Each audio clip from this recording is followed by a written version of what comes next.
I'm dragging behind him. So he's dragging me. So I got a wounded gator on a rope attached to my bow, of which I can't get my hand out of, and it's dragging me to the water. And the guide takes off running after me. And he actually ran all the way up and pulled on the line, got my arm released, and then he ran with my bow all the way out to his thighs before he snapped the end of that stabilizer piece off and broke it to get it off of my bow. And I'm laying there like, what the? Big Buck Registry's Deer Hunting Podcast, episode number 242. Joni Marie, Bucket Lists and Heavy Arrows. Support for the Big Buck Registry and the Deer Hunt Podcast comes from Hunter's Blend Coffee. Awaken your hunt with coffee purchased directly from farmers around the world, creating jobs and alleviating poverty. Hunter's Blend Coffee, we're hunters too. Polar Works Coolers and the Chill Zone, specializing in the most durable, reliable thermal cups and coolers. Keep your drinks hot or cold in any element. Black Ash Outdoor Products reduce your risk of tree stand suspension trauma with a Tree Stand Wingman, the Tree Stand Emergency Descender System. The Enforcer. Take control of your odor footprint with your personal ozone generator. Covert Scouting Cameras. Remote cameras for hunting, wildlife, and security. The Horny Buck Seed Company. It's all about the freshest seed. Morris's Sporting Goods. A full line of sporting goods without the sales tax. And Big Buck merch. You can get cool, high-quality Big Buck t-shirts, long-sleeve t-shirts, and hoodies. And show support for this podcast by visiting www.bigbuckregistry.com/MERCH.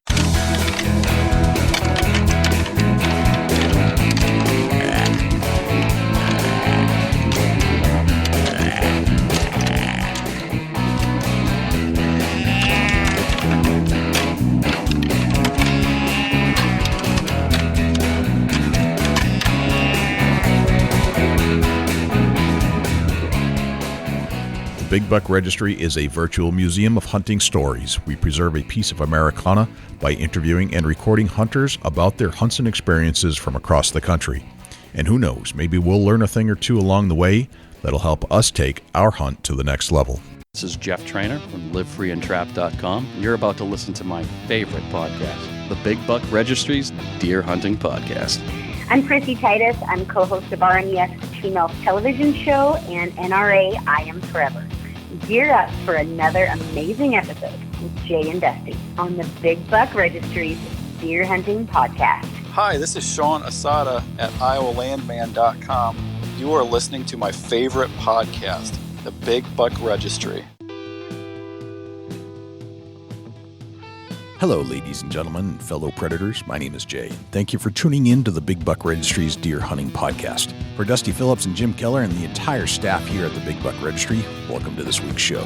There are a couple things I'd like you to do for us if you could. If you would, please check us out on iTunes, subscribe, and leave us a review. With your help, we're going to try and push this show up the iTunes charts. I know we have a lot of listeners out there, and I need you to take some action. I need you to leave a review and subscribe to the show. If you do subscribe, that'll give you access and notification each and every week that a new show is released. You can also access this show in its entirety on YouTube, Stitcher, TuneIn Radio, iHeartRadio, Spotify, and Google Play. It's all right there for you to access on demand at your fingertips. Regarding the harness program, we have an ample supply of harnesses to give away from our volunteer donors. If you're in need of a full-body harness, please send an email to jay@bigbuckregistry.com. So let's say that one day you were told you only had 2 years left to live. What would your plan be? Amongst your other desires, my guess is that you would probably put a plan together that would fulfill many of the hunts you always wanted to do. The proverbial bucket list would quickly swing into full effect. Turns out this is exactly what happened to Joni Marie, a native Alaskan who enjoys all the fertile terrain that Alaska has to offer as much as anyone. So away Joni went on her bucket list hunts, only to find out later, after more evaluation and testing, that her life expectancy was longer than 2 years due to medical advancements for her particular form of a rare autoimmune disease. Today, Joni is still fighting a daily battle against the elements, as her condition can often turn her hands paper white when exposed to cold temperatures. But make no mistake, Joni is far, far from wrapping up her hunting lifestyle. We'll get to our entire interview with Joni Marie in just one moment, but before we do, let's turn to Jim Keller for the Deer News. For the Big Buck Registry, this is Jim Keller with the Deer News. Our first story this week. Australian big game hunter resigns from VP position at private club after backlash over trophy photos. This story is from the Fox News website and was reported by Michelle Gant. An Australian businessman and big game hunter has resigned from his role as vice president of a private club after facing backlash for posing with the bodies of animals he shot on safari. The controversial photos and videos surfaced online showing Nick Hridimos, the former exec of Hellenic Club, with several of his kills, including a bull elephant and a baboon he dressed up in sunglasses and a hat. The images were reportedly taken sometime between 2010 and 2006 on a number of trips to Africa and were posted to a public photo bucket account by the user NickHa1. They were also shared on Twitter and in an online forum where hunters report their kills, according to the Canberra Times. Hridimos did not deny posting the material, and his lawyer told the Times that all hunting trips were legal. This is a regulated activity which is undertaken in accordance with licenses and quotas issued by the relevant country and is conducted in a manner that does not pose a threat to an endangered species, the lawyer stated. The photos sparked major backlash online, especially among animal rights activists who called the photos appalling. People on social media began calling for a boycott of the Hellenic Club, calling for Hridimos to be removed from the board of the directors. On February 28th, the club posted a statement to Facebook saying Hridimos had resigned. While many were happy to see Hridimos go, a few others commented that despite people's personal feelings over his choice of recreational activities, Hridimos shouldn't be fired for participating in the legal activities. Retailer forced to pull hunting-themed children's costumes from shelves after backlash from parents. This story is from the Fox News website and was reported by Alexandra Diebler. A major British supermarket and retailer has pulled a hunting-themed children's costume from shelves after receiving a series of complaints from parents. Tesco was slammed on social media over a Red Fox hunter jacket aimed at children aged 7 to 9 by parents, claiming it was encouraging children to take up a highly cruel animal blood sport, the Independent reported. The controversial costume, described as a long-sleeved red tailcoat-style jacket with a single black button at the front, was modeled after traditional fox hunting attire, a sport that has been banned in England since 2005. Parents were quick to call out Tesco for the outfit once it appeared online, saying they were appalled by the costume. Some were in favor of the costume, with one even taking a good-natured jab at the controversy, tweeting, "I'm not in favor of fox hunting, but shouldn't we be more concerned that Tesco is promoting pirates, well known for their plundering, raping, and murder?" The store quickly responded to the backlash by removing the costume from its online store. "We've listened to our customers and have immediately removed this product from sale," a spokesperson told The Independent. Fox hunting as a sport dates back to the 16th century in England, but was banned in England and Wales in 2005 by the Hunting Act. It is still legal in other countries around the world, including the United States. Get ready for the world's largest shed hunt. This story is from the Deer and Deer Hunting website and was reported by Chris Behrens. This weekend, March 10th and 11th, you can join the world's largest shed hunt during Shed Rally 2018. Organized by Whitetail Properties, the 4th annual weekend event encourages folks to get out and hunt for some shed antlers, to simply enjoy the outdoors as spring approaches, and hopefully introduce a newcomer to what deer hunting is all about. It will be a chance to stretch the legs after a long winter and take in some fresh air, to scout deer hunting land before the new green growth of summer hides last season's deer sign, and with a vigilant eye and some luck to pick up some antlers dropped by a whitetail buck. Plus, you can win prizes by sharing photos of your shed hunting adventures and using the hashtag ShedRally on Instagram, Facebook, and Twitter during the 2-day event. The staff at Whitetail Properties will judge the photos and choose the prize winners at the close of the weekend, so do your best to get creative and have fun with it all. For more information, be sure to find all of the shed hunting tips on Deer and Deer Hunting's website and on their YouTube page. For any of our Michigan listeners, I will be at the Ultimate Sports Show at DeVos Place in Grand Rapids on Friday, March 16th. As usual, I will be wearing a Big Buck Registry hoodie, so if you see me, please stop and say hi.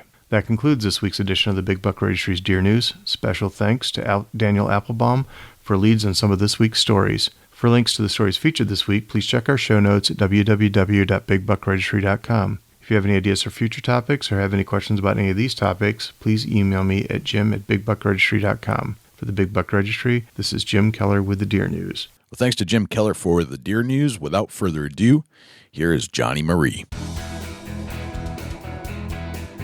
Joni Marie, welcome to the Big Buck Registry's Deer Hunting Podcast. How are you?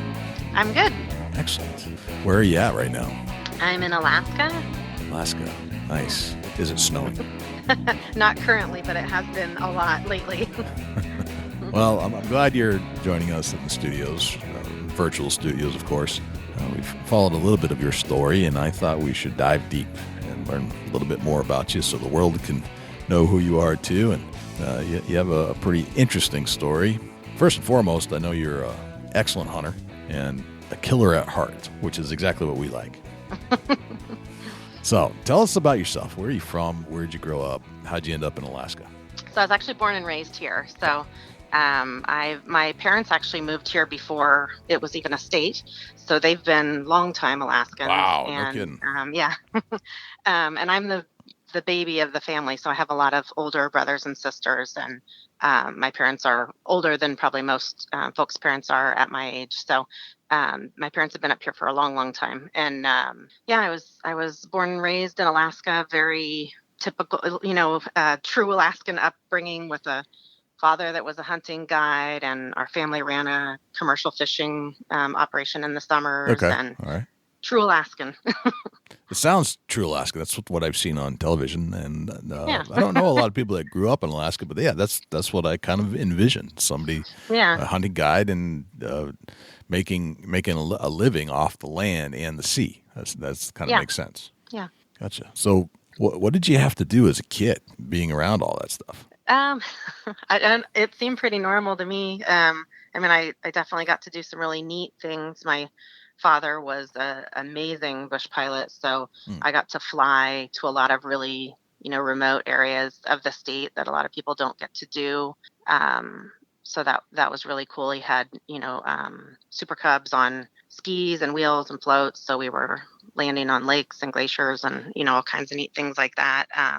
And then in the summers, I worked on our commercial fish site, which was in Kenai, Alaska, which was a different city than what I live in. But and then in the winters, I was in the big city, going to school. So.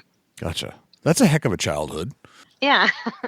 far from video games and popcorn these days, right? I mean, Yeah. that's some pretty hardcore stuff. You're involved. You're getting into the lifestyle right away because that's your livelihood of your family. Yeah, and it seemed normal to me. Right, and it would. I mean, kids Yeah. know normal based off of what they grew up with, and that to you is normal. So Yeah. interesting. When did you realize that might be a little bit different than the rest of the world? I mean, I was gone. Like I said, I would go down and commercial fish with my family every summer, all the way from when I was bored all the way through college. I was down there, and the whole family was expected to work, and it was a all summer long job. There were no days off. And I think that didn't really register with me until like junior high school, when my friends were having these fun summers off and relaxing, and I was working every day down there, and I was in a different city. Right. We didn't have a TV. We didn't communicate with anybody while we were down there. And I sort of realized, this is a little different than what everybody else is doing. Gotcha.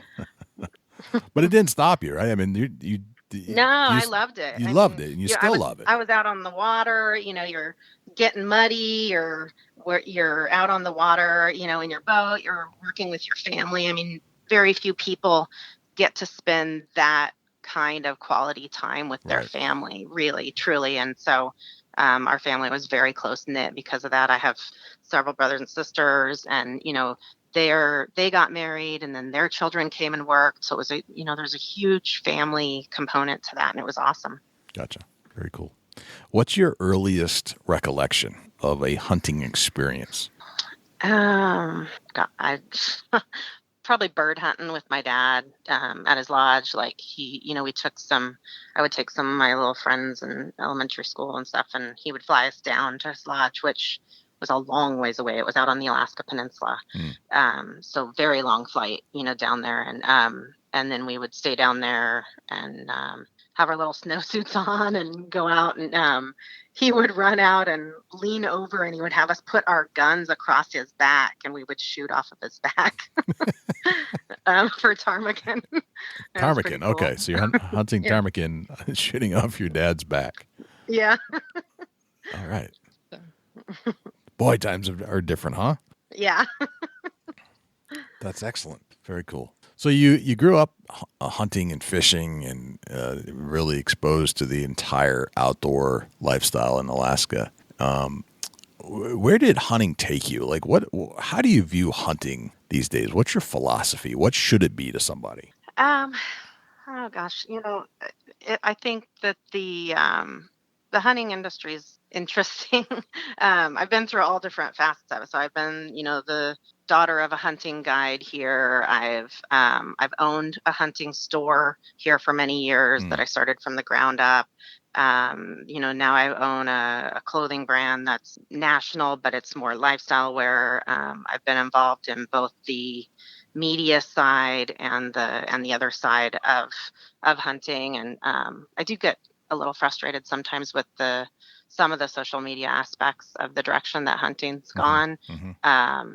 I think sometimes the true meaning behind hunting, or what I think it should be, what it should be for you. You should be hunting for yourself, and there's nothing wrong with sharing that with the world and sharing your photos and getting out your story. But if you're only doing it to create an image, or to have photos, or to get sponsors, or those kinds of things, then I feel like people are doing it for the wrong reasons. It should be to have healthy, organic, wild meat.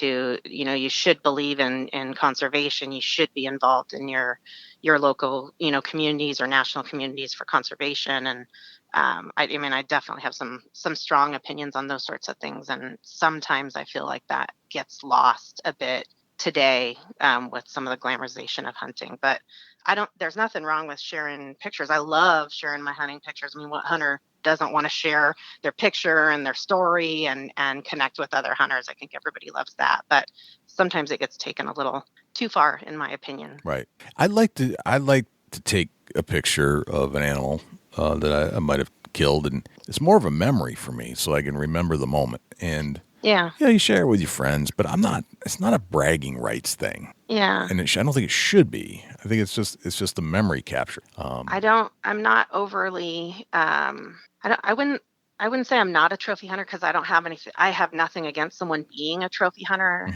I don't have any judgment on anyone, however they want to hunt. I don't like when hunters bash on each other for how they choose to hunt. And if I went moose hunting and I got a gigantic moose, I'd be super stoked, and I would show everybody that photo. Absolutely. But when I got my moose tag and I went moose hunting, I got a pretty small moose. Now, small, I'm talking about antlers, because moose are huge, Right. and there's a lot of meat on him. And he was young and tender, and he was excellent eating. And that meat fed my family. It fed my parents, and we picked some families on the military base that were in need of help, and they got some of the moose meat as well. And then I had all these people say, why would you shoot a small moose? Why would you take a picture of a small moose you shot? Well, I did it on a DIY hunt with my bow. So why wouldn't I take a picture? I was super proud of it. Right. So that trophy aspect, I don't, if it's a huge trophy, that's awesome. But if it's not, it's still awesome. Like I don't, that part of the social media thing, that's kind of what I mean, that part I don't like. I don't like when people bag on each other for however they've hunted or what they've chosen to hunt. The hunt is for you. Sharing it is part of it, but you're hunting for yourself. You think we've lost perspective of what it really is based off of the life of social media? Yeah, a little bit. Okay. I do. Yeah. Yeah. Yeah. And it's too bad. And maybe it'll turn around. I mean, I think a lot of people are starting to be more vocal about feeling that way about it. So that tide may change too. Right. Gotcha. You've had some challenges. You love hunting. You've been involved in it your whole life. You seem to have lots of success, but you've had some medical issues that have come up. Yeah.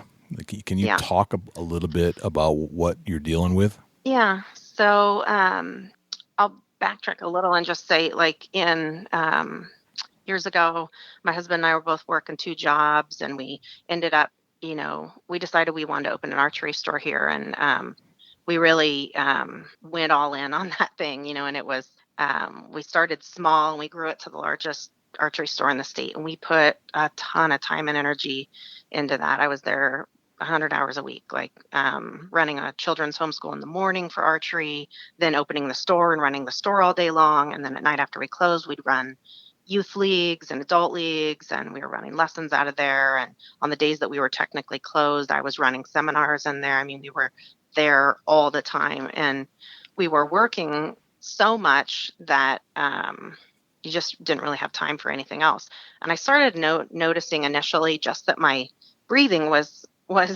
getting weird, that I was just panting more doing certain activities and stuff. And I literally just thought, man, I'm just working so much, I'm getting out of shape or something. I didn't really realize what it was. And then, at night when I was driving home, I would notice that my hands would turn white, just like a dead person's hands, like white, like no blood in them at all. And it would become really painful. And it was cold in my car because my car I'd been at the store for 14 hours. So my car was cold, and I was just blaming it on holding onto the cold steering wheel. And so slowly these little symptoms started happening. I blacked out a couple times. I ended up in the ER, couldn't breathe. I wasn't getting enough oxygen, and we really didn't know what was going on. And then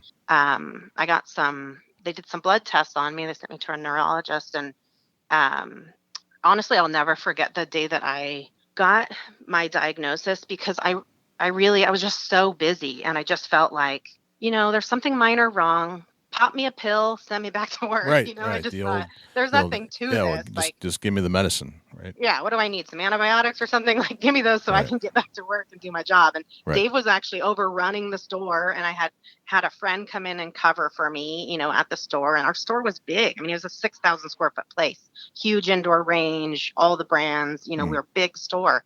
I didn't want to be away from there, so I'm sitting there kind of tapping my foot, being like, come on, let's get this done, and the guy starts in, you've got this rare disease, and this is very serious, and you're the fastest progressing case I've ever seen in my life, and I've only seen 3 cases in my life. And I just remember the room got super, super blurry, and he was talking, but it was almost like you could hear someone underwater talking. It was the weirdest feeling, because what he was saying didn't go with what I thought I was going to hear. And my brain I just couldn't deal with it. Right. I just shielded it, deflected out. it, like you didn't want to hear it. And then I remember him grabbing my shoulder and kind of shaking me, and he goes, "Are you even listening to what I'm saying?" And I kind of snapped back, and he said, "Are you taking this seriously? I'm telling you, you got 2 years left." And I'm looking at him like, the frick are you talking about? like what? I just couldn't even process it. And he's trying to go through stuff, and you've got to go get this test, and you've got to go get this test, and it's likely that your lung, most people that have this illness generally either they end up in a hospital bed, they can't breathe and their lungs collapse, or you're going to go into renal failure in your kidneys. And everything's going through my mind. Dave and I had sunk everything we had into opening that archery store. Right. I mean, and we're the ones running it. He can't run it without me. We're there a zillion hours a week, and I'm just thinking my life is just collapsing around me, just completely collapsing. And, I didn't cry, nothing. I was just in shock. And I remember going all the way out. I got in my car and just went like hysterical bawling. And then Dave was at the store, so I was afraid to call him. I didn't want to call my mom because I didn't know how to tell her that. So I called my best friend, and she later said if there wasn't such a thing as caller ID, she would have had no idea who was on the phone. Because I was like, when you cry and you can't even catch your breath, I'm like thinking, and I'm saying, they told me I'm not gonna live, I'm just like panicking. And she's like, where are you? Don't drive your car right now. I'm coming to get you. It was just, and then in the coming weeks after that, I still had to go back and work 100 hours a week and smile at people and help them pick out their bows and teach them how to shoot and, all those things. And Dave and I've got that, in the back of our minds. I was totally devastated. I told my mom over the phone, and then I would go to her house. My father had Alzheimer's at the time, and he was very, very ill. And my mother was caretaking for him at home. And I felt so guilty placing an additional burden on her. I mean, she had so much burden to carry. And the first 3 times I tried to look her in the face, I went to her house, I rang the doorbell, she opened the door, I looked at her, I started crying and said, I can't, and turned around and left. And I felt so bad, but I just couldn't even look at her because I felt like I was just burdening her with something more. And things just spiraled worse. I started losing more of my lung capacity. I started having issues with my esophagus. So the disease, it's an autoimmune disease, and it's a form of scleroderma. There's multiple forms of scleroderma. This one is called CREST, and CREST attacks 5 major organs. So it attacks your lungs, your kidneys, your esophagus, your circulation, and your heart. And so they were doing all these tests, monitoring my decline, and my circulation just spiraled worse and worse. And my lungs were really the things that were worst at that time. And I was fighting to get into the Mayo Clinic in Arizona because they have a specialist there that just studies this disease. And no one up here in Alaska knew what to do with me.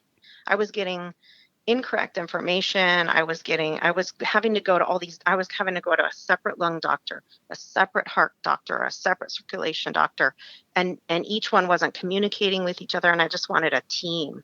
Okay. And we just fought and fought and fought to get me into the Mayo Clinic to get treatment. And in the meantime of all this, we decided we've got to sell our archery store, because if I've only got maybe 2 years left to live, and we're over there working 100 hours a week, my husband and I thought, we're going to make bucket lists, and we're going to go out and we're going to hunt our asses off. We're going to spend as much time as we can together. We're going to do everything that we ever wanted to do, because this is all we have. This is the only time we have left together, you know? Right. And so we're going to just go for it, balls to the walls. We're just going to go do all the things we always wanted to do. So we got very, very lucky and chatted with some friends who wanted to buy our archery store, and, went through that process of selling it. Yeah. And then I finally got into the Mayo Clinic and got down there and went through all this testing. And then the doctor there says, you're not going to die in 2 years. At this point, it had already been a year. So you're not going to die in a year. He said, that is old, antiquated information. There is so much that we've learned about this disease. There's so much that we're doing, so much experimentation. We can put stem cells into your lungs. We can regrow tissue. There are things that we can do, for your kidneys. And he said, that's not going to happen. They had me on the wrong medication up here, which was making me sicker. I went down there, they got that corrected. And so all of a sudden I'm like, holy crap, we just sold this archery store that was our baby. We worked our asses off to build this thing for 7 years from nothing. So the biggest store in the state, it was everything to us. And we just sold it because this guy up here in Alaska told me I had 2 years to live. Right. But so the whole thing was like, it was just devastating. But, they said, it's not that we can't stop it. It's not stoppable, and it's not curable. So you are going to continue to get worse. And everything you lose, you can't get back. So at this point, for example, I've lost 28% of my lung capacity. I'm not getting that back.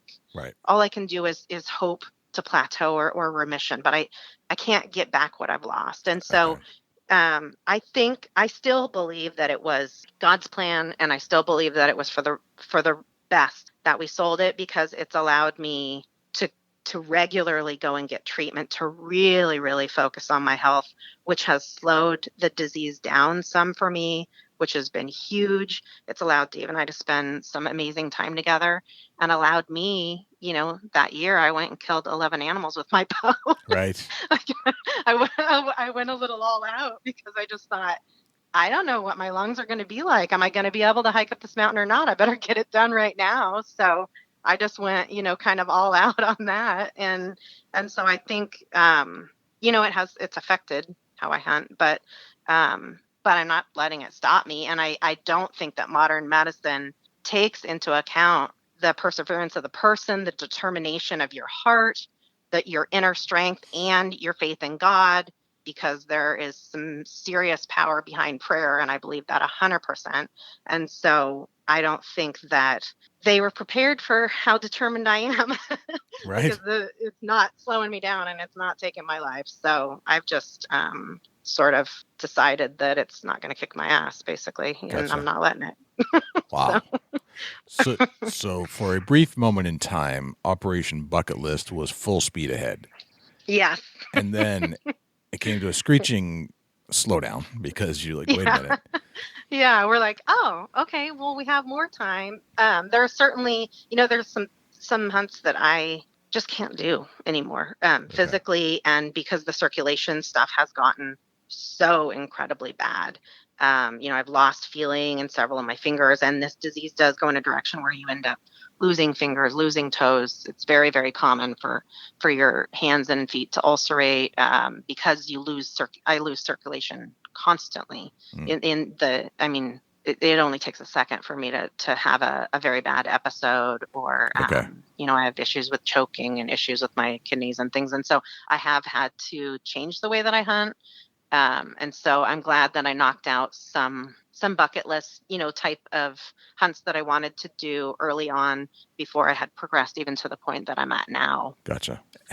Where has it affected your hunting the most? Have you had any experiences in the field where you're like, whoa, that was a close one? Yeah. So it's affected me in a couple ways, and I would say the biggest one is the circulation issue. And I'm really stubborn. Part of it is because I have that mindset where I don't want the disease to kick my ass. So I feel like I have a hard time saying, no, I can't do something. Mm-hmm. So I end up putting myself in bad situations where it can become dangerous for me. And I need to work on that basically. But just for example, things that wouldn't be dangerous for someone else. So just this past year, HHA is a company that I staff for. They're a site company, and the guys the people that own it are absolutely amazing, like amazing people, so kind-hearted. And their staff coordinator, Paul, knew about my disease, and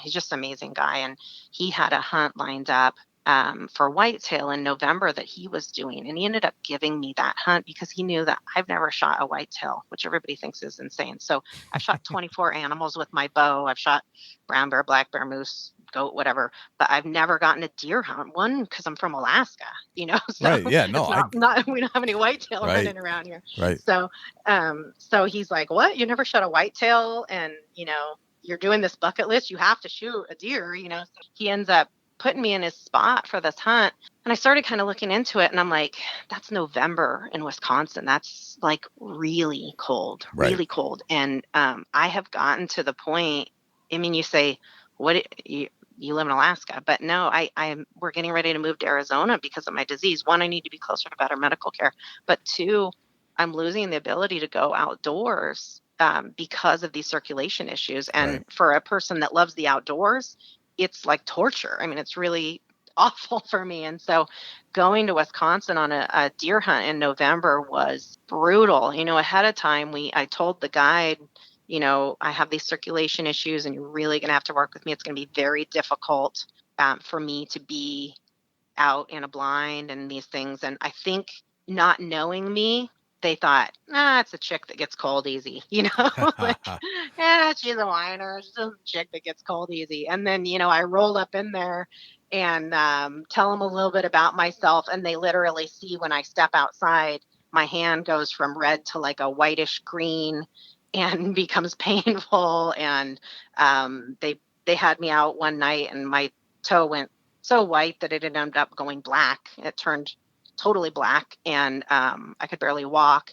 And they sort of saw in those first couple of days, like, this ain't no joke. Like, she isn't just some chick that gets cold easy. I was wearing full prowess, everything, thick jacket, vest. I had hand warmers stuck in every nook and cranny, hats, you name it. I had a heater bodysuit over top of all of my gear, sitting inside of that, and was still losing full circulation where my feet were going black and where my hands were going out. Yeah. So then they sort of went, oh, you have like major health problems. And I'm like, yeah, like, this is not a joke. Right. Like, I should not physically be out here. And the worst part was breathing that cold air. My lungs would go into vasospasms. So the pain, I would come back to camp and my I just felt like someone was sitting on my chest, and all night long I couldn't sleep. I'm coughing, I'm hacking, and my lungs, the pressure in my chest was so bad. And I call my husband like 3-4 days into it, and he's like, you don't have to go out again. Like, you can just be done. Like, you don't have to prove anything to anyone. What are you doing? You know, I'm like, no, I have to go back out. You know, it's just stupid. But after it was over, I dealt with major health issues for weeks afterwards. I mean, I got severely, severely ill. And I thought, okay, maybe there's some things I can't do anymore. That's hard for me. Like, I don't want people to think I'm a pussy, and I don't want to think I'm a pussy. I was raised by a guy that was a hard hunter, and I want to be someone that hunts hard. So that stuff has been a real challenge for me to admit to myself. Right. And is going to continue to affect, the way that I hunt and the choices that I make. And sometimes I'm just going to have to say no. Right. Gotcha. Well, I want to turn the mic over to Dusty here for a little while, because I'm curious to find out, like, some of the techniques and strategies that you're using when you're going on these hunts, and how do you see these strategies and techniques changing in the future as you continue to deal with some of the challenges that you're facing with your autoimmune disease, that you have to wake up every day and say, hey, I'm going to go hunt, because you've got, so, you have that hunter inside of you. It's like, I'm going to go hunting. And then you've got this thing you got to deal with. It's hitting you in the face. What am I going to do? How am I going to change my strategies and techniques to A, be successful in the field, but B, don't end up in the hospital like you did in Wisconsin because it's cold out. Yeah. It's going to make for a super interesting chat here, because things are different in your world, Johnny, that most people take for granted, that they can handle the cold better. I'll start out. Do you carry a backpack in the field? Yeah, I do, always. Let's pretend like we've got this thing in our hands and we're going to crack the zipper on it and start pulling out everything. Let's hear what's in your backpack. I've got probably different stuff obviously all your basic stuff, like your rangefinder and your, water and all that kind of stuff. But I carry, whether I'm doing a spot and stalk hunt or I'm in a blind or in a tree stand or whatever, I've probably got at least a minimum of 10 packages of hand warmers in there, and not like the little ones, like the big body warmers, because I'm opening them, shaking them up, and I have 3 to 4 activated on my core at all times, because part of the way that my circulation shuts down is if my core catches a little breeze, my body goes into almost like if you were out in the wild and your body wanted to pull energy or blood into your core to save your core, and it would pull it out of your limbs. That's basically what my body does, but from a breeze, just from a little bit, it starts pulling from my hands, from my feet, from my face. And so I try to keep my core warm all the time. So I'm running around, even when it's 50 degrees out. I've got a whole bunch of hand warmers in there. I've started to have, I have to have a mitt around my hand to try to retain the heat on my bow hand. So that's something unusual. Again, even when you would think it might be warm, my break point's 55 degrees. So anything under 55, I start to have episodes. So I suppose that's something different that most people don't have in their backpack as well. What else is in there? Dig deeper. Inhalers. Inhalers are in there for breathing issues, steroids for my lungs, and then all your basic hunter stuff. Everything else is, all the stuff that you would normally carry, like as a bow hunter. Sometimes I have a backup release depending on how far I'm away from camp or what I'm doing, and some first aid supplies and some snacks, and I don't know. So do you got all like that kind of stuff? Layers, lots of layers, because I'm putting on or taking off layers constantly. So has this thing got a motor or anything to haul it around for you? It's heavy. Yeah, it sounds super interesting. It's amazing how somebody can adapt to what they got going on in their life, and it sounds like your backpack definitely will be very beneficial in your conditions. Let's get into with a circulation issue. I want to know what kind of camouflage that you found that actually works and keeps you warm. It's hard. I experiment a lot with it. I always have merino wool closest to my skin, almost in unless I'm in really hot weather or something. But almost in anything, I'm wearing merino wool, close to my skin for sure. And then I just lots of layers. I don't ever rely on just, one jacket or one layer of clothing. I have multiple layers in there. And like I said about my core, I'm always concerned about keeping my core warm. So I've always got vests, sometimes 2 layers of vests. I own a heated vest. So, I have equipment like that where it's got wires that run through it. It actually has a battery pack on it. Sometimes I might layer that in and not have it on, but have it for emergencies. If something happened and I, couldn't get back to camp or whatever, then I could activate that for an emergency situation. Because if I lost circulation, when I lose circulation for long periods of time, it damages my hands, and that's why like I had an incident on a Idaho bear hunt, and I lost feeling permanently in a couple of my fingers, and so I've learned, from different hunt experiences, about layering like that.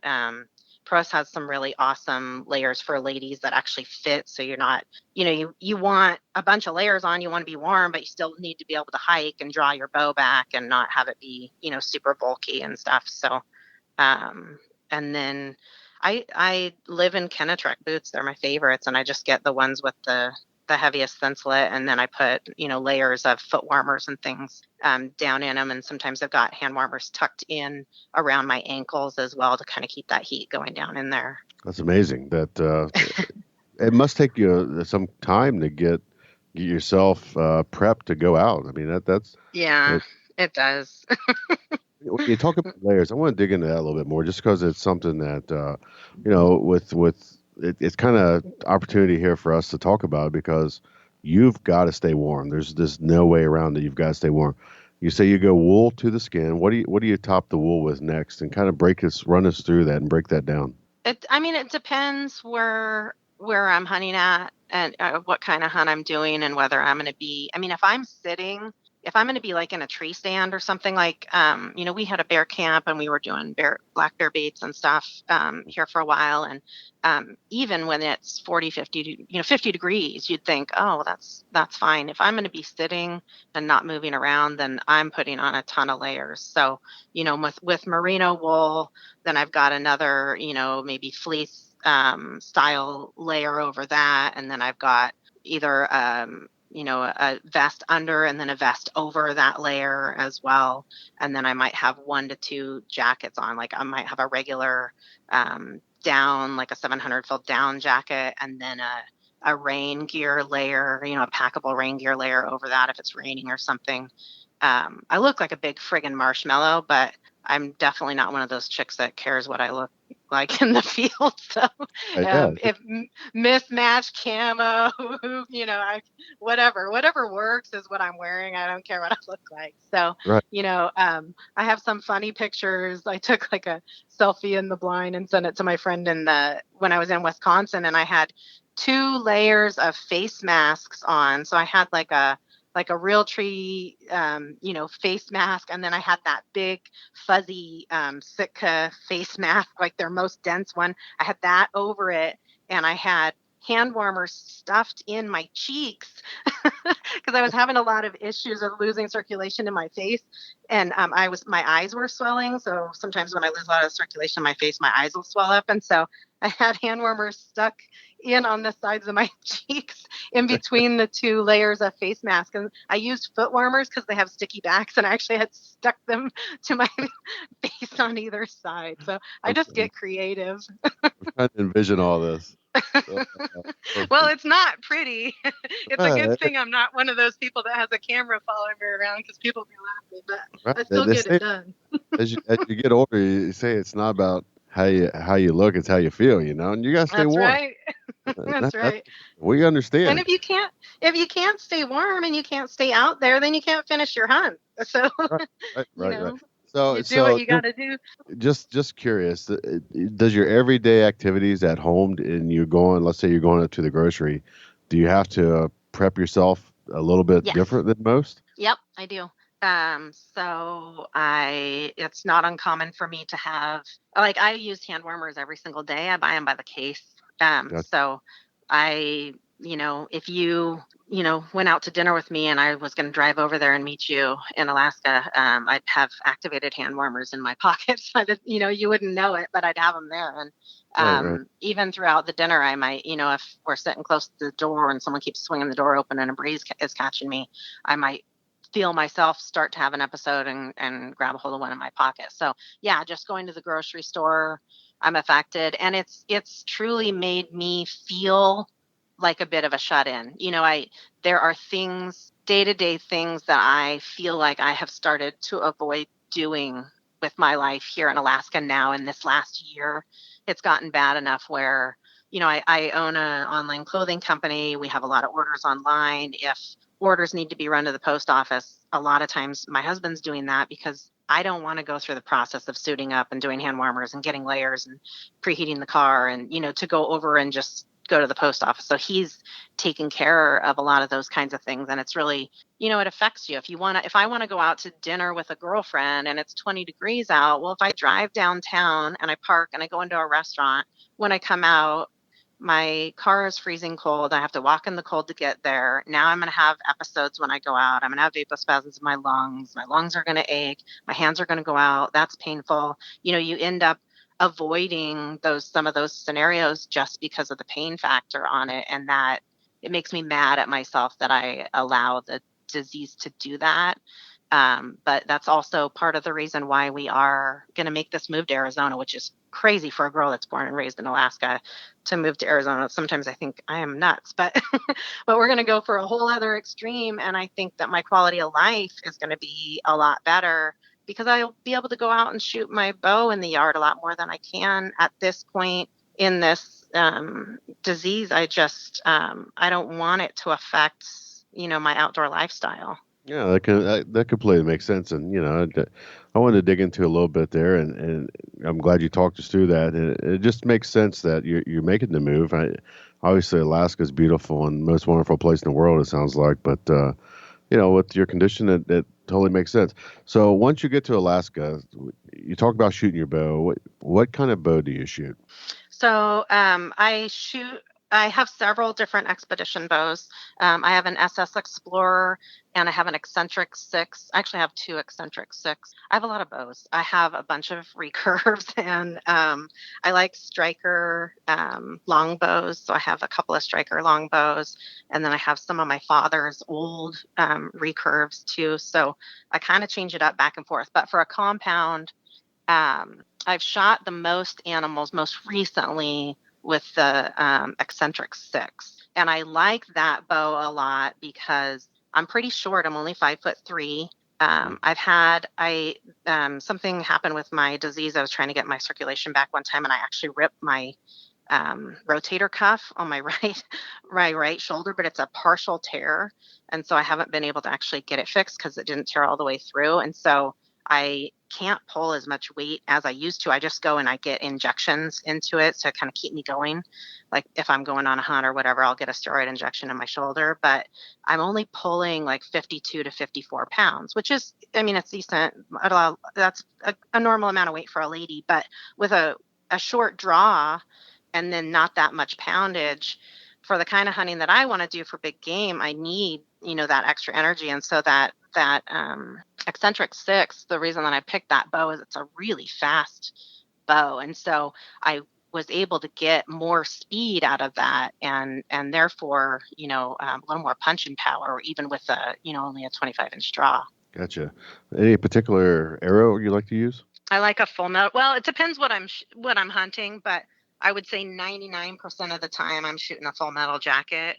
I know a lot of people are firm believers in, light arrows and all that, but I'm not one of those people. I like a heavy arrow. I like to punch really hard and punch all the way through. So I'll shoot a heavy arrow all day. And if that means that I got to get a little bit closer, I got to stalk in a little bit more, my effective yardage is shorter because it's heavy, then that's fine. But I'm a firm believer in a heavy arrow.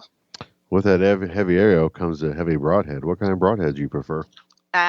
So I'm like insanely crazy for the QAD Exodus.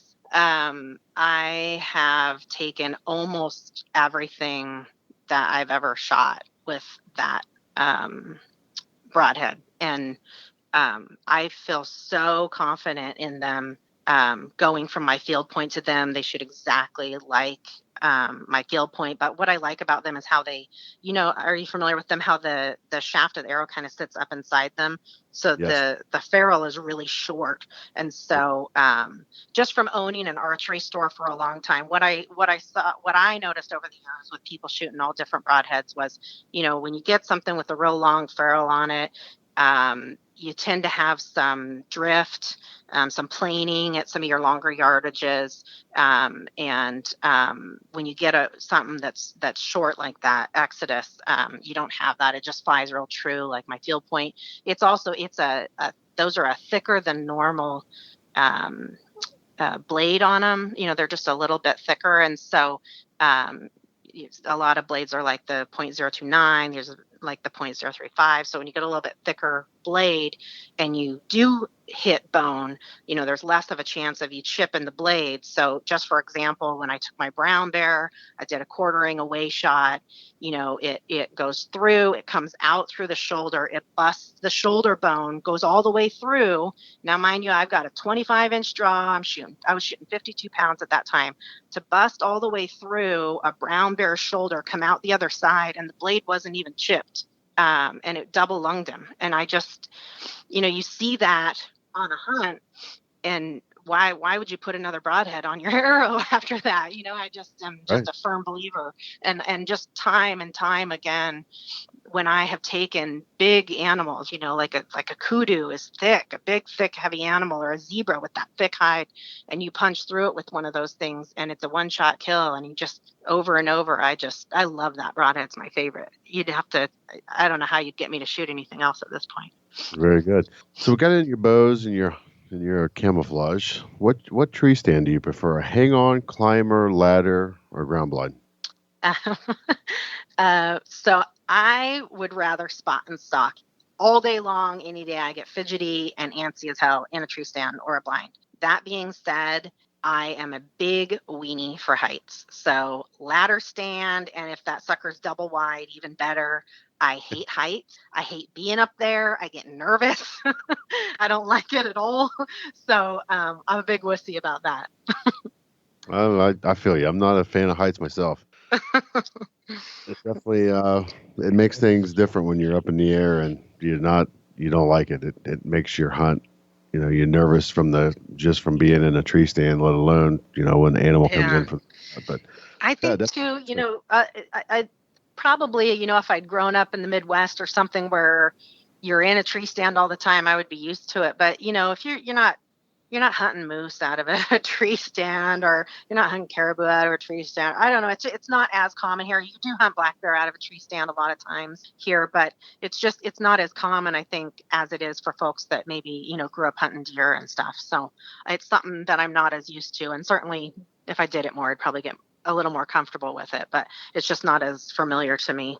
Yeah, definitely different in different areas. In Alaska, it's not a tree stand state, really. Yeah, we didn't sell tree stands at our store. And like I said, we were a big store, but we didn't sell them there. They do sell them at some of the big sporting goods stores here, but it's just not as common. You're not hunting sheep out of it or goat out of it or whatever. So you don't use them as much here. Right. How many different species are in Alaska? Oh, I don't know. I'd have to name them. I don't know the count, but there's a lot of options to hunt here. A lot of things you got to draw a tag for, but there's a lot of options up here.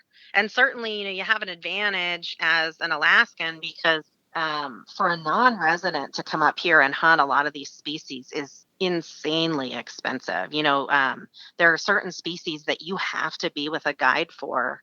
Like doll sheep and brown bear, and you're going to pay a lot to come up as a non-resident where, I can draw a tag and go out and hunt on my own for those things. Gotcha. So you can self-hunt without a guide if you're a resident. Yeah. Gotcha. Okay. We covered you and got into your gear and techniques, and I'm going to touch base on a little bit about your dad and kind of, can you take us down that road, how your dad got started and where he, once he got established, went? Yeah. So he's my total hero. It was totally just devastated me when I lost him last year. So um, I really, really just looked up to everything that he did, and his outlook on hunting and everything. But he started off. He was from Colorado. He moved to Montana and did a lot of hunting there, and he wanted to hunt in Alaska. And he told my mom, if we move up there, we'll only stay until I'm done hunting. So she always laughs about that because he got her up here and they never left, and she would bring it up from time to time, and he would say, well, I'm not done hunting.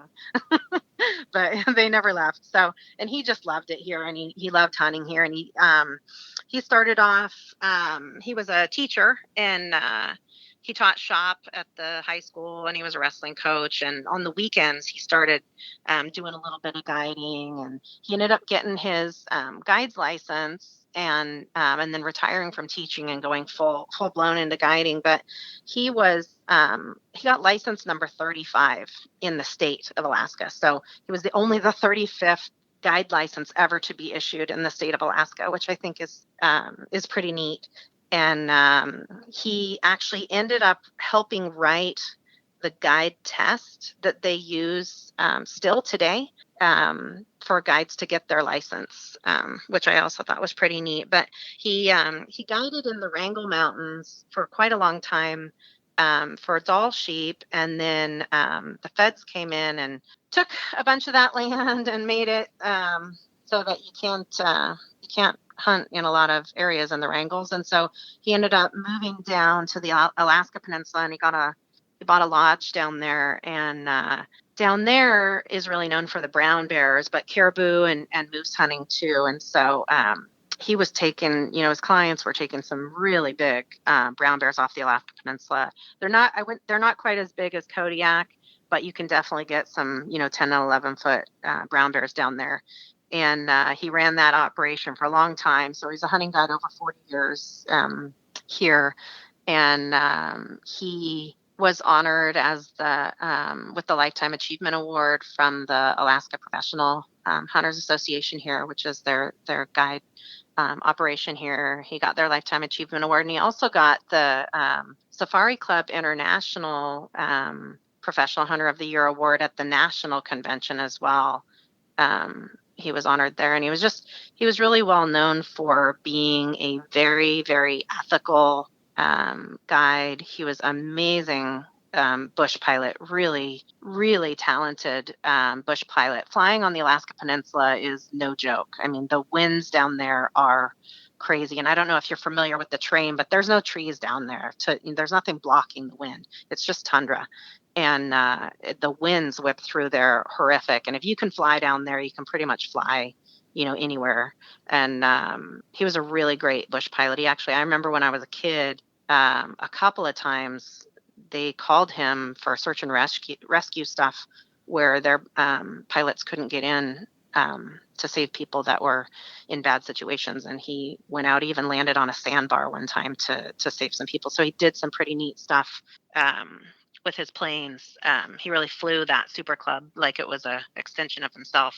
And then after he sold the lodge, he started to get ill. Not too long after that, he did some personal, hunting for himself as well. He was an avid hunter himself, and he hunted a lot of stuff. Like when he was younger, he took everything you could think of with that recurve bow. Like, it just amazes me that he could get close enough to take a Dall sheep with a recurve and a black bear and multiple caribou and moose and goat and, all these different species that he took with his recurve.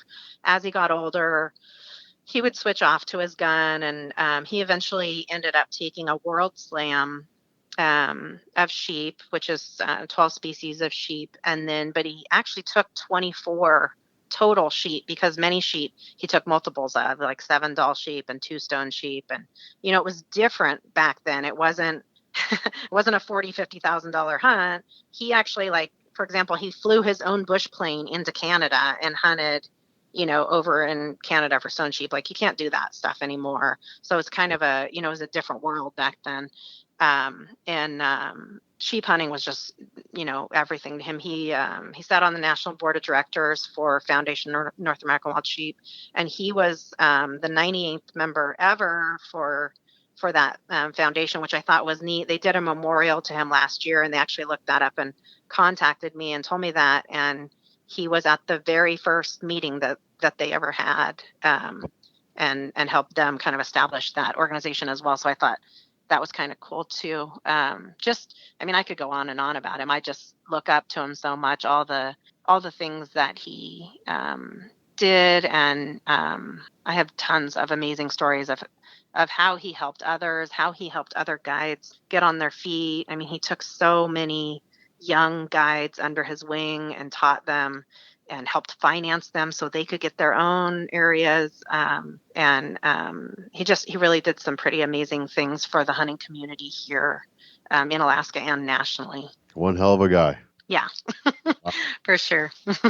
Just listening to your energy, talk about him, you can just tell that there was a love and a trust, and you looked up to him like no other. And that's amazing, Johnny, for, kind of opening up and run us through where he had gone and had been and where he brought himself to. And wow, that's all. Wow is all I can say to that. That's amazing. I think he came from a family with a ton of kids in it.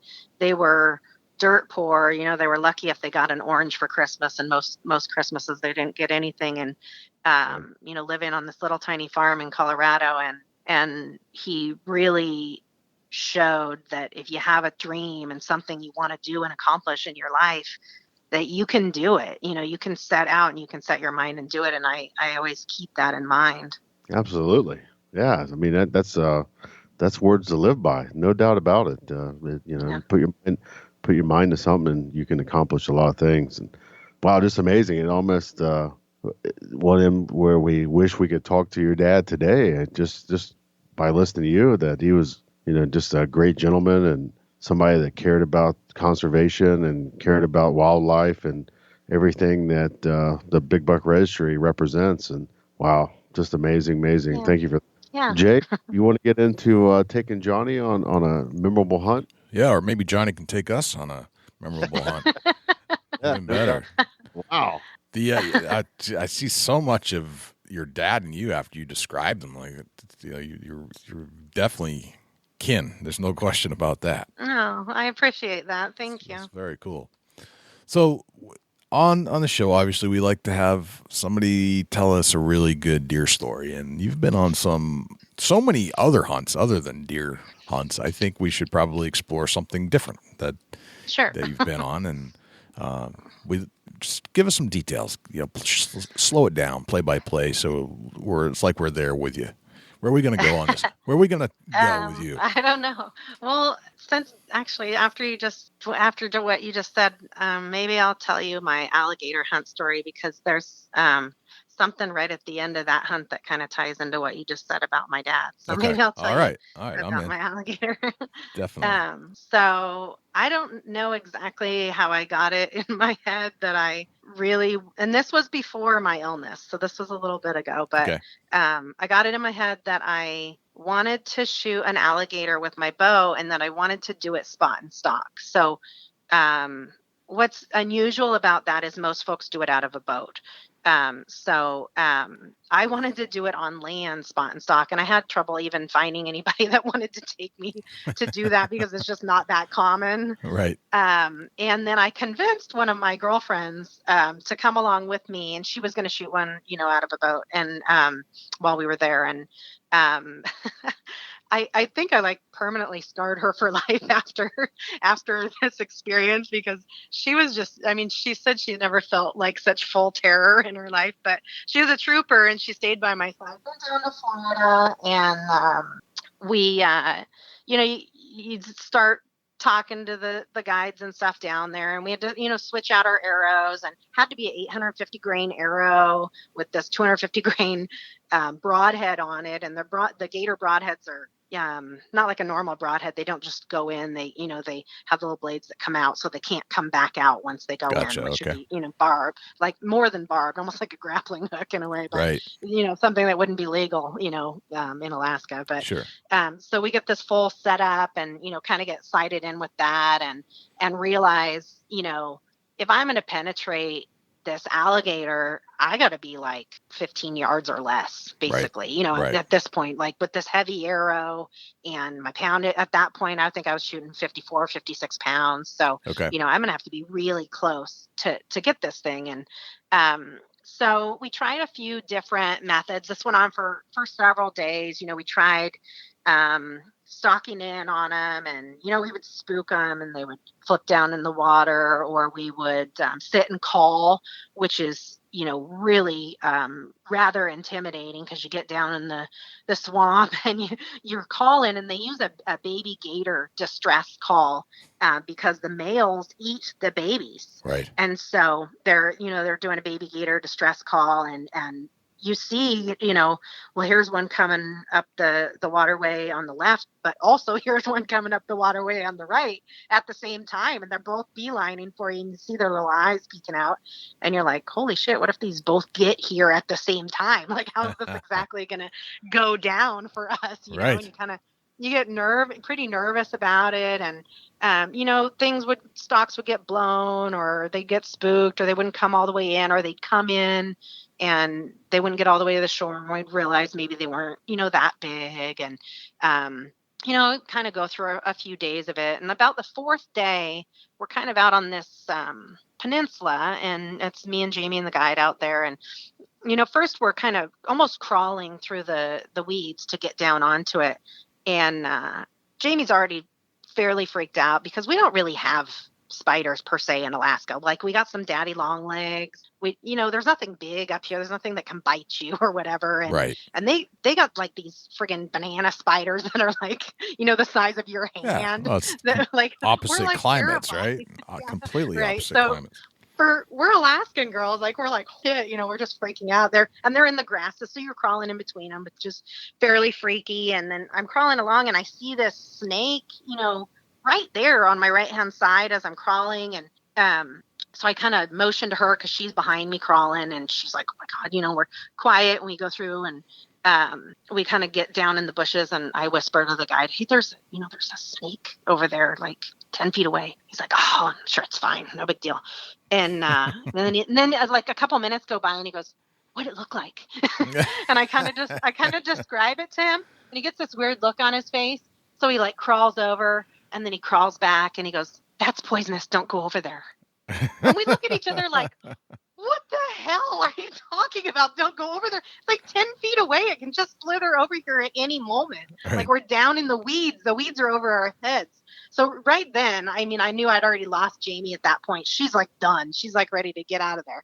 So we're laying down in the weeds, and he starts calling, and, we can see to the left a gator's come, and we can see kind of straight out a gator's come, and we can see on the right a gator's come. We're like, holy, there's 3 of them out there coming towards us. And you can kind of see the little trail in the water as they're coming at you. And we get kind of focused on this one that's coming in from the left. It's coming in the fastest. And the weeds are tall, we're kneeling down, but they're over our heads. And we're kind of trying to peek through, and it's getting pretty close to the shore.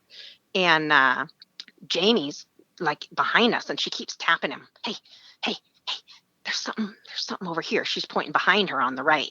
And he's like, no, there's nothing over there. There's nothing over there.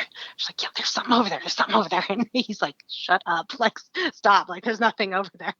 And then all of a sudden, there is this, she goes, there's a paw.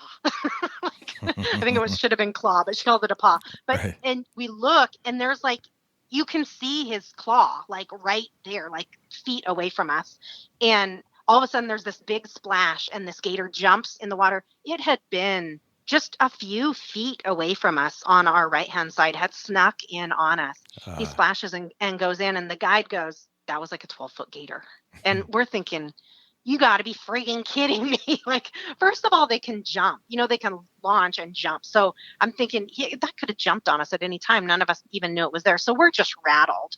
So she's like, oh, hell no. Oh, hell no. And she starts standing up. By this time, the one on the left is all the way up to the shore. So it's now only maybe 5-6 feet away from us.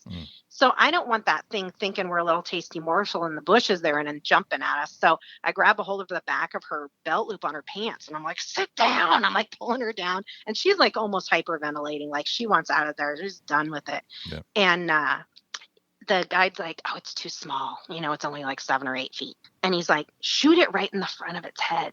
Like, what? Why? Why would I do that? Just shoot it in its head. It'll bounce right off. So I'm like, okay. So I stand up, I shoot it. I shoot with my arrow and it literally hits it in the head.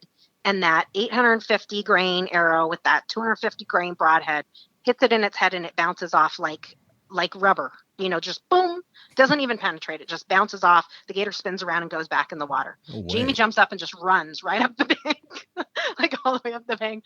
And I'm like, what the hell was that? And he's like laughing, it was funny. It scared it off. It was too small. And I'm thinking, dude, what are you doing? Like, she's terrified, So I run back up the bank and she's like, I'm not doing this anymore. She's like, I love you. You're my friend. I came here to support you. Like, our lives are in danger. Like, I'm done. And I'm thinking, she's a freaking trooper, like this wasn't her thing. This was my bucket list, not her bucket list. And she's doing her best to be there for me. Kind of calm her down, had a little vodka that night, chatted it out. And then, next morning we get up and she's like, I'm going to run the video camera. We had brought a video camera, but I film stuff, but I never do anything with it. I just have a bunch of videos of a bunch of my hunts, but it's just for me. So I'm like, all right, yeah, film it. That'd be cool. So she's like, I'm going to stay way up on the ridge up here above y'all. And I'm going to film, while you guys hunt. Okay. That's perfect. So next day we see this big gator and he's like sunning himself on the side of this lake. And, so we go way up around him. We come down above him and we're sneaking down. Again, really high weeds all around us. We're crouched down. We're sneaking in, down there. She's filming us. And we get almost to him and he spooks and he jumps in the water. And I'm like, shit, not again. But this guy was like, he was ready to go for it. So he spins around and he comes back up. Now he's kind of got his face back up on the land and he's looking up at us and we're hunched down in the weeds.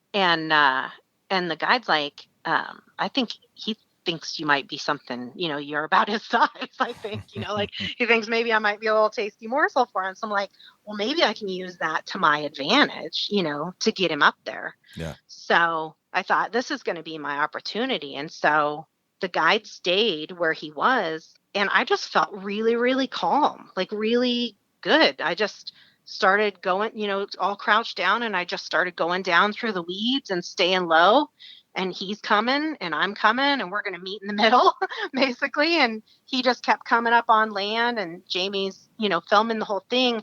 Well, I guess she thought because the weeds were so high, she didn't know that I knew he was coming. Gotcha. She thought I could only see that I was stalking down in on him. So the video is like the funniest ever because on the video, she starts having like a panic attack and she decides she's going to run down the hill, I guess to save me, or I don't know what she was doing. She was a long ways away. So what could have been a really great video of this hunt is the weeds and the camera whipping in all directions, her hyperventilating saying, he's going to eat you. Oh my God, he's going to eat you. Oh my God. And her panicking and running down this grassy hill. I'm like, you're the worst cameraman ever. But so I get stalked down on him and he's coming up and he's pushed up, when they walk and they push and their chin is up, which exposes that nice soft belly on the underside. So instead of having to shoot him in that soft spot in the back of the head, I can plunk it right in that nice soft area underneath. So I pop up, I draw as I'm coming, as I'm standing. So I'm at full draw by the time I stand up. Well, he's at 6 yards. He's right in front of me. So I just pop him right in the chest. And as soon as that arrow hits him, he takes off, which is normal. They feel safest in the water. So he spins around and runs to go back into the water. Well, the line comes off my bow, and then there's a buoy that's supposed to pop off the end. Yep. Well, it jammed on the end. And so I had my hand up in a wrist sling, because I always shoot with a wrist sling. Right. Well, the force of that gator taking off and that rope getting tight, I couldn't get my hand out of the wrist sling. So he runs for the water and I'm dragging behind him. So he's dragging me. So I got a wounded gator on a rope attached to my bow, of which I can't get my hand out of, and it's dragging me to the water. And the guide takes off running after me. And he actually ran all the way up and pulled on the line, got my arm released, and then he ran with my bow all the way out to his thighs before he snapped the end of that stabilizer piece off and broke it. Wow. To get it off of my bow. And I'm laying there like, what the frick just happened to me? Like, oh my God, like so freaking scary and so much energy. And then I stand up. The guide comes walking up out of the water. He's shaking. He's like, what the frick just happened? And we grab a hold of each other and we're hugging. And then Jamie pops the camera up and on the video it goes, oh, yay. And that's the only part of the whole video that she got was us hugging. And I'm like, we watched it that night and I'm like, you're the worst cameraman ever. That could have been the coolest video. Wow. But instead it's her having a panic attack in the grass and then us hugging. So then, so by then I'm like, wow, like that was insane. So he's out in the lake and you can see the buoy. So we had to go around, get an airboat, launch it into the lake, and then go out and grab the buoy rope and pull. Well, he's like death rolling in the rope.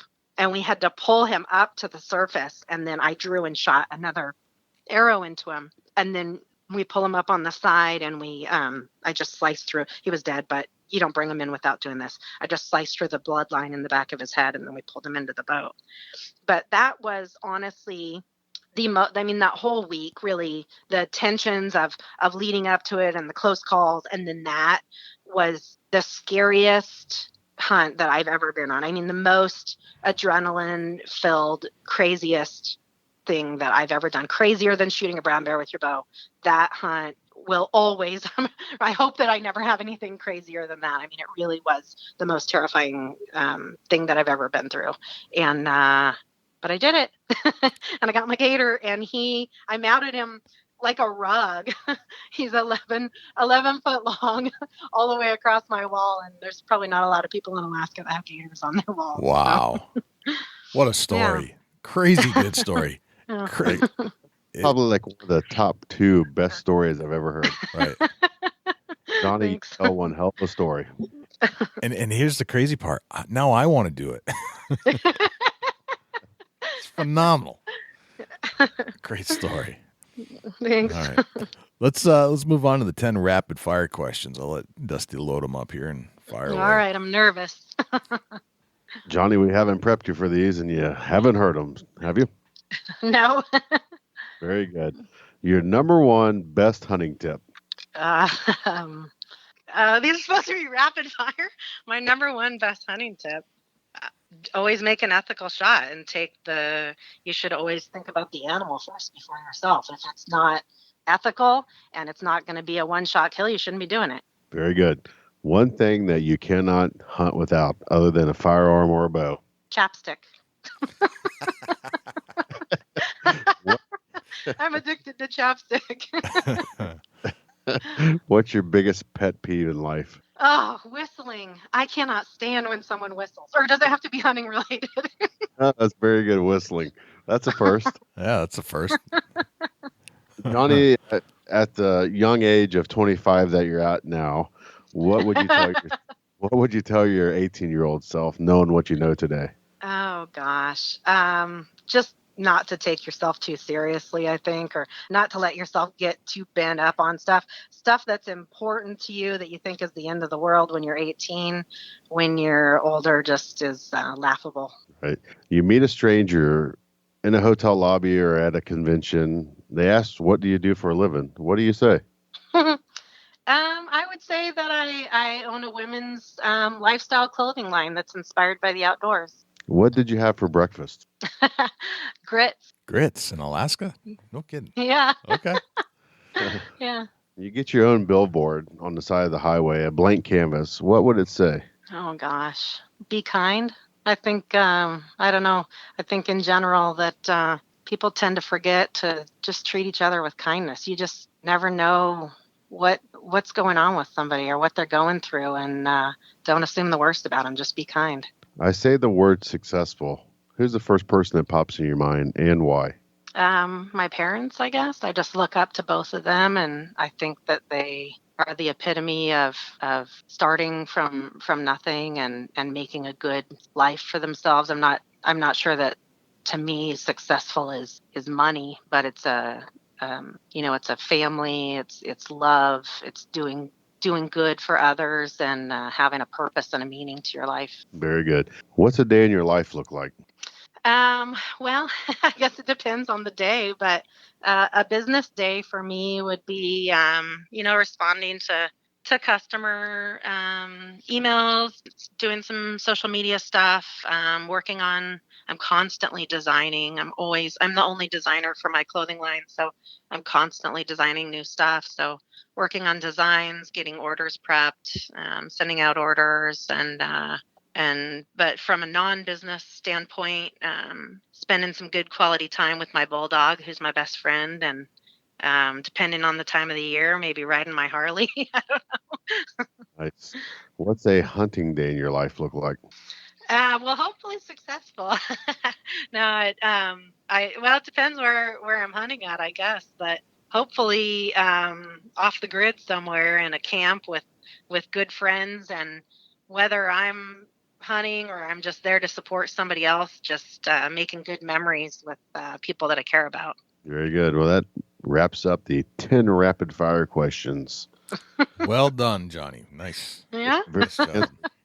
those are hard. I want to get into real quick, Jay, before we wrap things up, to talk a little bit about Rock Scarlet Outdoors. Johnny, tell us what that's all about.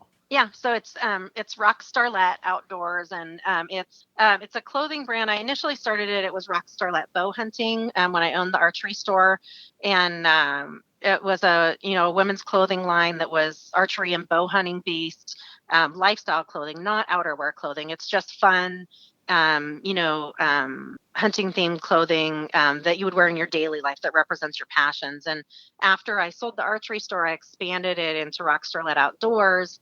So I really could include women that gun hunt and fish and camp and hike and bike and motocross and all kinds of other things like that. And it's really two facets. One is the clothing brand and the team of really incredible women that I've put together from all over the country, and it's all about empowering women and encouraging them in the outdoors, but also just that idea of kindness. There's a lot of negativity and nasty stuff on the internet that I don't care for, and I don't care for the competitive nature of women in the outdoors on social media. This is a group of women that believe in my philosophies, which are being kind, supporting others, and being encouraging and inspiring. And everybody started somewhere. So a lot of people are new, and they need somebody that hasn't done these activities, that needs some advice, and just helping other people. And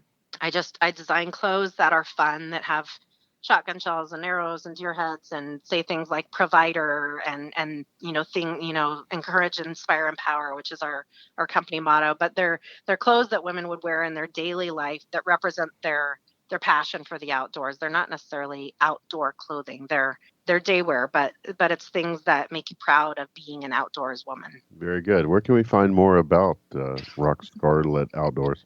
So we have a Facebook and an Instagram, and then we have a website, which is rockstarletoutdoors.com, which is where we have all the clothing online there.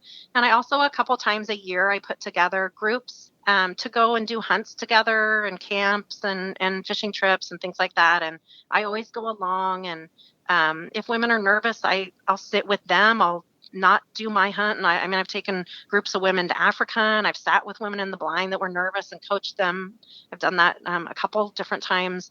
I've taken groups on bear hunts, turkey hunts. We've done fishing trips. We've done big camping, four-wheeling adventures, and just trying to get groups of women together to do those adventures together is also it's something that's important to me. And I think when you become an experienced outdoors woman, I think you owe it to other ladies to reach back and give them a hand and help them to get that experience too. So it's kind of, there's both of those facets to the business, but it's rockstarledoutdoors.com is where all of our stuff's online there.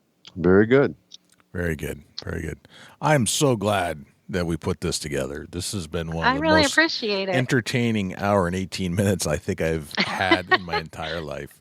It's been fun. It's been a lot I of fun. didn't know if I had any stories to tell or anything to say, but I guess I did. I think you did. Yeah, I think you told some really, and I think you have more to tell. That's the kicker part. But no, this has been great. I really enjoyed talking to you, Joni, and I think you're an inspiration, and I love that you're just as inspired to be outside every day as anybody I ever met, and that you're making changes in your life to make sure that still happens, despite some of the setbacks that you've had with your illness. So just keep doing it. I love your passion. I appreciate it very much. Thank you. Very good. And if we had more questions, or if listeners are listening to this, where should we go to reach out to you? So I have my own, besides my business one, I have my own Instagram. So it's RBGRRRL, RB Girl. So it was when I had Rock Starlet Bow Hunting. So girl, like growl girl, I guess. Right. But, and then I have a Facebook, which is Joni Marie Bow Hunting. So those are places that people can always contact me. And I try to post, I hope I post things that are real on there. I try to post about some of my struggles and stuff sometimes. And I like, I like connecting with other people that are also going through an illness or a disability or whatever, and they're still getting out and getting outdoors. I think we can inspire each other. And I've had a lot of people reach out to me through social media, and are just so many incredible people that inspire me to keep doing it too. And so I love connecting with people on there. So I'd love for people to reach out to me there. Awesome. Very good. Well, I appreciate you stepping into Big Buck Studios here and spending an hour or so with us, and hopefully we can do this again. Yeah, I appreciate it very much. Thank you. Thank you so much to Joni for coming on the show and stepping into the studios and giving us an explanation as to this rare disease that she has and how she's dealing with it on a day-to-day basis, so that she can still continue to enjoy her lifestyle of hunting and being outside. I don't know what I'd do if I was told I only had 2 years to live, but I think it's probably going to look something like what Joni did in this scenario. We definitely wish Joni the best of luck, and hopefully we'll check in with her now and then to see where she's at, and hopefully her move to Arizona will help fix some of those situations that she has when she challenges the element and exposure to the cold. Dusty, do we have a Chubby Tines tip of the week? Yeah, Jay, I've got a tip of the week this week. The Chubby Tines tip of the week is sponsored by Morse's Sporting Goods. Firearms, used firearms, bows, used bows, located at 85 Kentucky Falls Road in Hillsborough, New Hampshire. Give Jim a call at 603-464-3444, morsessportinggoods.com. Your dollars go further in New Hampshire. There's no sales tax. Morse's Sporting Goods. It's the end of season, all the hunting activities settling down, turkey season's coming, but you got to also be a conservationist on your tree stands. And if you got ladder stands that are up in the trees, we got an 8-month period here that the stand's going to be sitting there dormant if you leave them out. And be courteous to the tree. Go out and loosen up your straps and give them that room to make that 1/2 inch to 3/4 inch of growth without embedding your stand into the bark and doing damage and possibly killing the tree. So if you got a minute, you and your buddies go out, hit the woods, and just take and climb up in your ladder stands and release your ratchet. Just give it that room to grow and think about the tree advancing to a bigger size before next season starts. And it just it's easier on your gear and it's easier on the tree. Keep that in mind. Right. That's good. That's a good tip. Dusty, where can we find you when you're not hanging out here in the studios with me?